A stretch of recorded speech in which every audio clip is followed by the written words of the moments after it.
አሰላሙ አለይኩም ወራህመቱላሂ ወበረካቱ። ውድ የተስቢህ ካፌ ቤተሰቦች እንዴት ናቸው? በዛሬው ፕሮግራም ይዘንላቸው የቀረብነው አርጎባ አካባቢ የሚገኙ እስላማዊ ቅርሶችን ነው። በቀደመው ጊዜ በአርጎባ አካባቢ ጉልህ የነበሩ ጥንታዊ አካባቢዎችን፣ መሳጅዶችን እንዲሁም ግለሰቦችንና መልክዓ ምድራዊ ሁኔታውን በአይነ ህሊና እናስቃኛቸዋለን። ውድ ቤተሰቦቻችን ጽሑፉን ያገኘነው እስላማዊ ቅርሶች አይነትና ስርጭት ከሰሜን ሸዋ እስከ ደቡብ ወሎ ከሚለው መጽሐፍ ሲሆን የመጽሐፉ አዘጋጅ ዶክተር ሐሰን ሰኢድ ሐሰን መሐመድ ናቸው። መጽሐፉ ለህትመት የበቃውም በኢትዮጵያ አቆጣጠር በ2008 ነው። የምትመለከቷቸውን ፎቶዎች ደግሞ ያነሱት ሐሰን ሙካው ናቸው። ሁለቱንም እጅግ አድርገን እናመሰግናለን። አላህ ስራቸውን ይቀበላቸው። ሙሉ ታሪኩን ለማግኘት መጽሐፉን ገዝታችሁ ብታነቡ ትጠቀማላችሁ ብለን እናምናለን። ውድ የተስቢህ ካፌ ቤተሰቦች ዝግጅቱ ከተመቻችሁ ላይክ ማድረግ አትርሱ። ካፌያችንን ሰብስክራይብ አድርጉና ወዳጅ ዘመዶቻችሁም እንዲመጡ ጋብዙልን።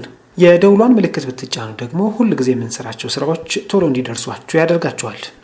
አስተያየት ካላችሁ ደግሞ ከስር ባለው መጻፊያ ቦታ ላይ ብታሰፍሩ አንብበን እንጠቀምባቸዋለን። አሁን በምናብ ወደ አርጎባ አካባቢ አብረን እንጓዛለን።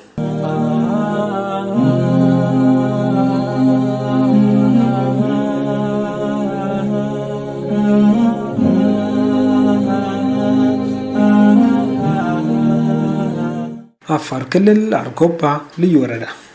ከወረዳዋ መካከል ጋቸኔን እናገኛለን። ጋቸኔ በቅርብ ጊዜ የተቆረቆረች የወረዳው ዋና ከተማ ናት። በዙሪያዋ ብዙ መካነ ቅርሶች ይገኛሉ። የእማ መዲና መንደር መስጊድ ከነዚህ ቅርሶች አንዱ ነው። እማ መዲና አሊም ሴት ነበሩ። ቱፋ ኢብኑ ሐጀር የሻፊዒ ኪታብን በእጃቸው ገልብጠዋል። በወቅቱ ስለ ሴቶች እኩልነት እስከዚህም ግንዛቤ ባልዳበረበት ሴት መች ለእንዲህ አይነት ስራ ትበቃለች በማለት ሲያጣጥሏቸው እማ መዲና አሊሞችን ሰብስበው ባዘጋጁት መጽሐፍ ላይ ግምገማ አስደርገው ካላንዲት አናባቢ በስተቀር ስህተት ሳይገኝበት በመቅረቱ አድናቆትን አትርፈው እስከ ዛሬ በአርአያነት ይዘከራሉ። ስማቸውም ናኝቷል። ስለ እማ መዲና ከአፋዊ መረጃ በተጨማሪ የቁራሪዎች የዘር ሐረግ ውስጥ የእማ መዲናን ስም ተካቶ እናገኘዋለን። ሌላው የአካባቢው ዓሊም የእማ መዲና ወንድም ሼክ አብዱል ቃድር ይባላሉ። እኚህ አዛውንት እንደ ሼክ መሐመድ ሳልህ አገላለጽ ሼህ ጠሪቃ በመባል ይታወቃሉ። ስያሜውን ያገኙበት ምክንያት አርጎባዎች ለእውቀት ቦታ ስለሚሰጡ እውቀቱን ትቶ ጠሪቃ ይዞ መጣ ብሎ ለሹፈት ሰጥተውት በዛው ጸንቶ ሼክ ጠሪቃ ተባሉ ይባላል። ሼህ አብዱል ቃድር ወደ ሐረር በመሄድ ትምህርታቸውን ከከቢር ሐሺም በ1711 እስከ 1765 ተምረዋል። ከቢር ሐሺም የነበሩበት ወቅትም እንደ ሂጅራ አቆጣጠር በ12ኛው ክፍለ ዘመን ነበር። ሼህ አብዱል ቃድር የሼህ አህመድ ሳሊህ ጓደኛ ነበሩ።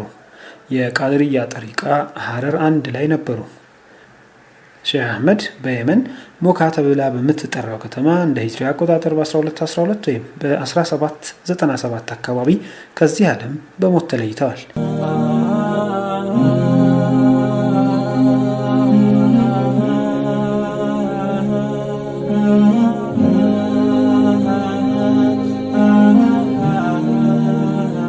ሌላዋ ምናያት ደግሞ በዚሁ በአርጎባ አካባቢ የምትገኘዋ ጫኖ ነች።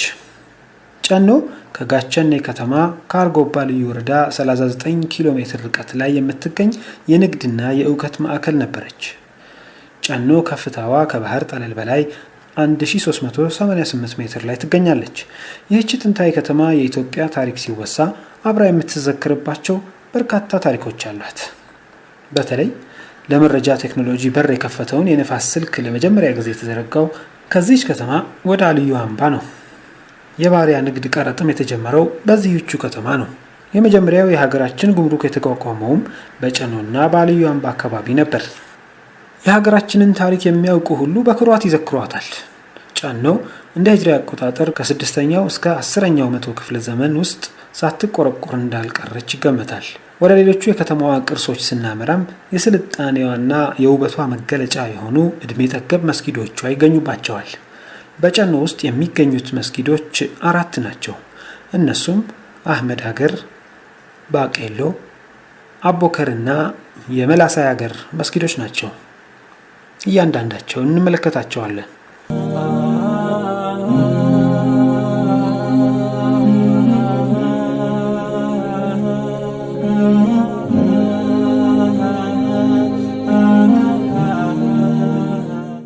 የአህመድ አገር መስጂድ። አህመድ አገር መስጂድ እርጅና ቢጫጫነውም ዛሬም ሕያው ነው። መስጊዱ በትንንሽ ድንጋዮች መገንባቱ፣ ጣሪያውም የእንጨት ርብራብና አፈር የተደለደለ መሆኑ በአካባቢው ከሚገኙ መስጊዶች ለየት ያደርገዋል። ውስጣዊ ገጽታውም በጣም ወፍራምና ጠንካራ የሆኑ 21 ምሰሶዎች አሉት።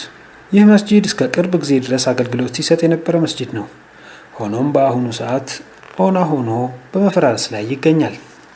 የመስጂዱ ስፋት 10 ከ50 በ11 ከ50 ሜትር፣ ቁመቱ ደግሞ በውጭ በኩል 3.10 ሜትር ሲሆን በውስጥ ደግሞ 2.9 ሜትር ነው። ስፋታቸው 80 በ70 ሴንቲሜትር የሆኑ 2 መስኮቶችም አሉት። በመስጂዱ የውስጥ ግድግዳ ላይ ወደ ውስጥ ገባ ብሎ የተዘጋጀ የመጽሐፍ መደርደሪያ ጣቁት አለ። በመስጊዱ ውስጥ ለአደጋ የተጋለጡ ብርቅዬ ቅርሶች ይገኙበታል። በተለይ በእጅ የተጻፉ የአረብኛ መጽሐፎች በውል ባለመጠበቃቸው ለአደጋ ተጋልጠዋል።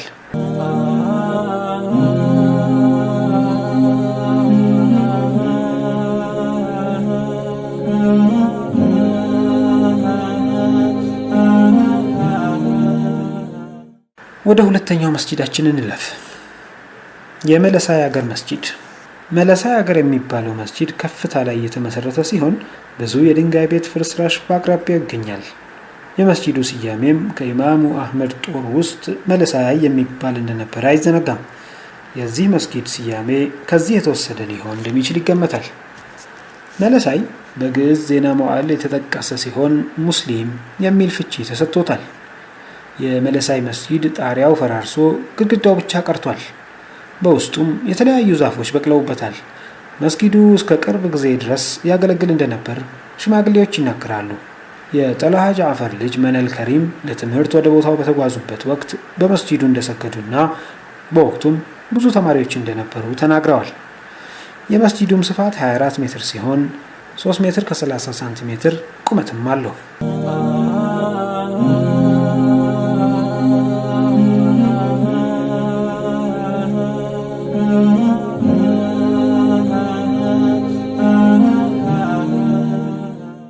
ሶስተኛው መስጂድ የአበከር ባቄሎ መስጂድ ነው። ይህ መስጂድ እስካሁን ድረስ በማገልገል ላይ ቢገኝም አሁን ፈራርሶ ይገኛል። የሚሰገድበትም ቢሆን በጥሩ ሁኔታ አልተያዘም። በውስጡ ብዙ የተቀዳደዱ የጽሑፍ ቅርሶች ይገኙበታል። ካሉት መስጊዶችም ትንሹ እሱ ነው።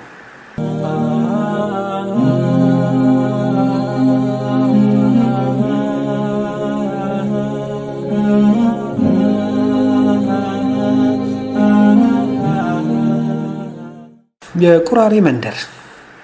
ቁራሬ ገናና የእስልምና ትምህርት ማዕከል እንደነበረች ይነገርላታል። መጠቅለያ ቀበሌዎች ሲነሱ አብረው የሚታወሱት ከፍተኛ የሃይማኖት ምሁራን ወይም አሊሞች የነበሩበት አገር መሆኑ ነው። እነዚህ ምሁራን የእስልምና ሃይማኖት በሀገራችን እንዲስፋፋ ጉልህ ድርሻ አበርክተዋል። እንደ ዛሬው የእምነት ነጻነት ተከብሮ ሃይማኖታዊ መጽሐፍት በገፍ በማይገቡበት ወቅት እጅግ ትላልቅ የእምነት መጽሐፍትን በቃል ሸምድዶ በመምጣት እስልምናን ማስፋፋት ብቻም ሳይሆን ጠብቀው ያቆዩ ባለውለታዎች ናቸው።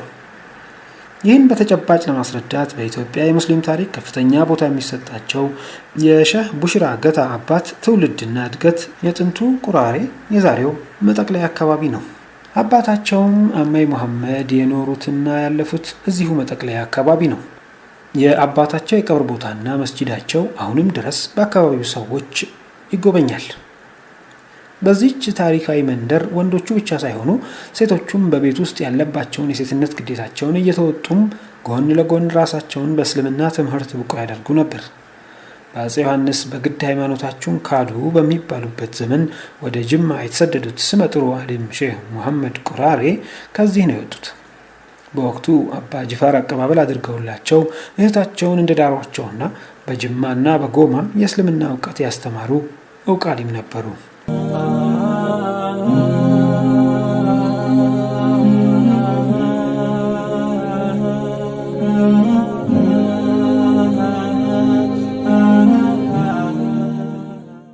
አሊ ግንብ። የአሊ ግንብ ከባህር ወለል በላይ በ1303 ሜትር ከፍታ ቦታ ላይ የተቆረቆረች መንደር ናት። ወደ ቦታው ለመድረስ ጥርጊያ መንገድ ባለመኖሩ የ2 ሰዓት እሾሃማ ቁጥቋጦ ውስጥ በእግር ተሽለክልኮ መድረስን ይጠይቃል። የአሊ ግንብ በአርጎባ ማህበረሰብ ትውፊት ውስጥ ልዩ ስፍራ አለው። ይኸውም በተራራ ውስጥ አያሌ የከበሩ ድንጋዮችና ወርቆች የተቀበረበት ዋሻ እንደነበረ ያምናሉ። የዋሻውን መዝጊያ የሚመስል ትላልቅ ድንጋዮች በዋሻው መግቢያ ላይ ይገኛሉ። መንደሩ ዙሪያውን መከላከያ እንደነበረው የሚመሰክሩ የአጥር በር ፍርስራሾች አሁንም ይታያሉ። በሩ ጠባብና አንድ መግቢያ ብቻ ያለውና የሚዘጋና የሚከፈት መንደር መሆኑን በቀላሉ በፍርስራሾቹ መረዳት ይቻላል። ከፍታው ላይ ከተወጣ የቤት ፍርስራሾች በግልጽ ይታያሉ። ከዚህ ሌላ ከጉቡታው ወረድ ብሎ የሸሪፍ አሊ መቃብር በቅርብ ርቀት ላይ ይገኛል። አሊ ግንብም በሸሪፍ አሊ ተሰይሞ ሊሆን ይችላል። ኸይራምባ ከጋቸኔ ከተማ በ32 ኪሎ ሜትር ርቀት ላይ ትገኛለች። ኸይራምባ እንድትታወቅ ይበልጥ ያገዛት የታላቁ የሼህ ሰይድ አሊ መቀመጫ ስለነበረች ነው። በየዓመቱ የምትዘየር መንደርም ናት። አሁን በኃላፊነት የሚያስተዳድሩት ሼህ መሐመድ ሳልህ ናቸው። ከዚህ ሌላ በዚህቹ መንደር አህመድ በሽር የሚባሉ አንድ ባለሀብት ዘመናዊ መስጂድ ገንብተው ለአገልግሎት በቅቷል። ሌላው የኸይራምባ መገለጫ በባህላዊ ዘዴ የሚመረቱ የሽመና ውጤቶች ወደ አጎራባች ገበያዎች የሚጫኑበት መሆኗ ነው። የኸይራምባን መንደር ወደ ግራ በመተው ጉዞውን ወደፊት ከቀጠሉ የአርጎባን ባህላዊ ቤት አሰራር በስፋት የሚያስተዋውቁ የካራ ማቶ አምባና የአርቋ መንደሮችን ያገኛሉ። እነዚህ መንደሮች የአርጎባ ጥንታዊ ቤት አሰራር ፈርጦች ናቸው።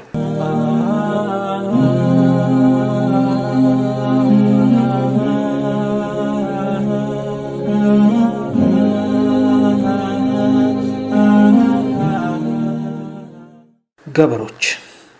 የገበሮች መንደር ከወረዳው ከተማ ከጋቸኔ 29 ኪሎ ሜትር ርቀት ላይ የምትገኝ ስትሆን ከፍታዋ ከባህር ወለል በላይ 1583 ሜትር ነው። የገበሮች መንደር ጥንት አመሰራረቷ በከፍታማ ቦታ ላይ ለመሆኑ ዛሬም ፍርስራሽ የቤት ቅሪቶች ይመሰክራሉ። ይህ ከፍታማ ገዢ መሬት ከስሩ ያለውን የተንጣለለ የአዋዲ ወንዝ ዳርና ዳር ያለውን ሰፊ የእርሻ መሬት ለመቆጣጠር እንደሆነ ይገመታል። ገበሮች ጀበርቲ ከሚለው መጠሪያ የመጣ ነው ይላሉ አንዳንድ የአካባቢው ሰዎች። ጀበርቲ የሚለው ስያሜ አመጣጥንም በተመለከተም 2 አይነት አመለካከቶች አሉ። የመጀመሪያው ከመክዙማይት ሱልጣኖች አንዱ የነበረው እስማኤል ጀበርቲ ለመጀመሪያ ጊዜ በዚህች መንደር መቀመጡን ተከትሎ ጀበርቲ እንደተባለ የሚገልጽ ሲሆን፣ እስማኤል ጀበርትም የተባለ ግለሰብ የተሰበረ የአባቱን እጅ መጠገኑን ተከትሎ ጠጋኝ ለማለት ተፈልጎ የተሰጠ ስያሜ እንደሆነም ይነገራል። ሁለተኛው አመለካከት ደግሞ የአላህ ባሮች እንደማለት ሲሆን በወቅቱ የነበሩት የአርጎባ ትውልዶች ሙሉ ጊዜያቸውን ሃይማኖትን በማስፋፋት ስራ ላይ መጠመዳቸውን ተከትሎ የአላህ ገበሮች እንደተባሉ ይገልጻል። ስለሆነም ስያሜ የተሰጠው ከዚህ በመነሳት ነው ይላሉ። በመንደሯ የሼህ መሐመድ ዩሱፍ ሀድራ የሚገኝ ሲሆን ዓመት ጠብቆ ዚያራ ይስተነገድበታል። መንደሯ በእርሻ የሚተዳደሩ ገበሬዎች የሚኖሩባት ናት። ጉብኝቱን ለመጀመሪያ ጊዜ ላደረገ ሰው ማራኪ የተፈጥሮ ቦታውን ያገኛል። ከጉብታው ወደ ታች ለሚመለከት የአዋዲ ወንዝና እርሻዎቹ ልዩ ውበት ሰጥተዋታል። የዚህችን ጥንታዊ መዲና መልክዓ ምድራዊ አቀማመጥ ሲመለከቱም በአቅራቢያዋ ካሉ 2 ኮረብታማ ቦታዎች በአንዱ ገዢ መሬት ላይ መመስረቷን ልብ ይላሉ። በተመሳሳይም በስተሰሜንም እንዲሁ 2 ትይዩ ኮረብታማ ቦታዎች ሲኖሩ ከነዚህ ውስጥ በስተሰሜን ባለው ላይ ቤተ መንግስቱ፣ በስተደቡብ ደግሞ በተለምዶ መሶብ ቤት በመባል የሚታወቀው እስር ቤት ይገኝበታል ይላሉ የአካባቢው ነዋሪዎች። ይሁንና በሰለሞናዊው ስርወ መንግስት ሀገሪቱን ተፈራርቀው የገዟት አጼዎች ባደረሱት ተደጋጋሚ ጥቃትና ወረራ የቤተ መንግስቱንም ሆነ የእስር ቤቱን ፍርስራሽ ከማየት በስተቀር ሌላ ነገር ማግኘት አይቻልም። ቤተ መንግስቱ ከሚገኝበት ጉባ ላይ ሆነው ቁልቁል ሲያማትሩ ዛሬም የአዋዲ ወንዝ የአረቡ መልክዓ ምድራዊ ዘጋቢ አልኡመሪ ኳኩሎ እንዳስቀመጠው ከተራሮች ስር የሚፈልቅ መስሎ ሲወርድ ይታያል። ይህ ወንዝ ከዚያን ጊዜ ጀምሮ በመስኖ ልማት ነዋሪውን እንደጠቀመ ይገኛል። በአዋዲ ወንዝ አሳያም ዙሪያ የተገኘው ትውፊት የሚከተለውን ይመስላል። በ14ኛው መቶ ክፍለ ዘመን መጨረሻ ላይ በይፋት ወላስማ ሱልጣኔት ታሪክ በፍትሐዊነቱ ወደር የማይገኝለት የሙሐመድ አቡል በረካት ወይም ሰዓዳዲን ልጅ አላግባብ የሰው እጅ ይሰብራል። አባቱ ይህን ድርጊት ከሰማ ለልጁም ቢሆን እንደማይመለስ የአካባቢው ሰዎች ስላወቁ ጉዳዩን እንዳይሰማ ይደብቁታል። ሆኖም ሰዓዳዲን ድርጊቱን ይሰማና ለፍትህ ሲል በዚህ ወንዝ ዳር የገዛ ልጁን እጅ ቆርጠዋል። በሰዓዳዲን ድርጊት የተደናገጡት የአካባቢው ነዋሪዎች በአርጎብኛ አዌዲ ትርጉሙም ነገሩት በማለት ድንጋጤያቸውን የገለጹበት ቃል ለወንዙ መጠሪያነት ውሎ አዋዲ ተባለ ይባላል።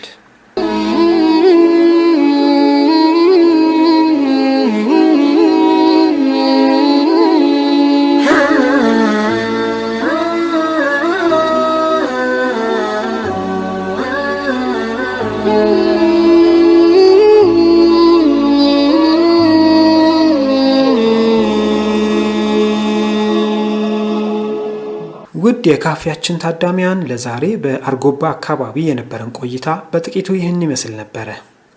በቀጣዩ ዝግጅታችን ደግሞ ሌሎች አካባቢዎችን እንዳስሳለን። የዛሬን አበቃን። ከተመቻችሁ ላይክና ሼር ማድረግ አትርሱ። ሰብስክራይብ በማድረግም የደውሏን ምልክት ከተጫናችሁ ሁልጊዜ ስራዎቻችን ቶሎ የሚደርሷችሁ ይሆናል።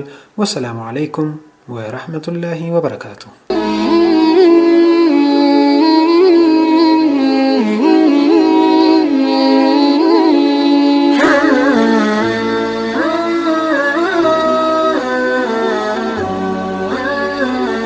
you.